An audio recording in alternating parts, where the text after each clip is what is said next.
భగవంతుడు అందించినటువంటి వరప్రసాదముల లోపల ప్రేమ కాలము చాలా ప్రధానమైనటువంటిది. இறைவன் அருளிய வரப்பிரசாதங்களுள் பிரேமை காலம் ஆகியவை மிக முக்கியமானவை.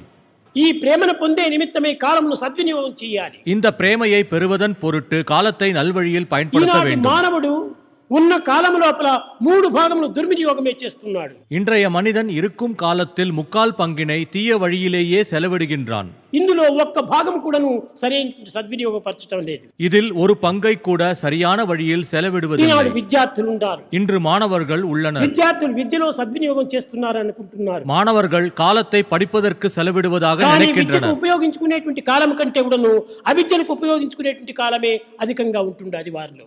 ஆனால் படிப்பதற்கு செலவிடும் காலத்தை விட இதர பணிகளுக்கு செலவிடும் காலமே அதிகமாக உள்ளது. గృహస్థుడైనటువంటి వాడు సద్వినియోగపరచుకునే నిమిత్తమై ఇచ్చినటువంటి సంసారమును దుర్వినియోగపరచుకుంటున్నాడు మానవుడు. நல்வாழ்க்கை வாழ கிரகஸ்தனுக்கு அளிக்கப்பட்ட காலத்தை தீய வழியில் கழிக்கின்றான். సన్యాసి కూడాను సద్వినియోగపరచుకోవాల్సినటువంటి తన కాలమును పవిత్రమైన కాలమును దుర్వినియోగపరచుకుంటున్నాడు 3 భాగములు. சன்னியாசியும் கூட நல்வழியில் கழிக்க வேண்டிய பவித்திரமான காலத்தில் 3/4 பங்கினை தீய வழியில் கழிக்கின்றான்.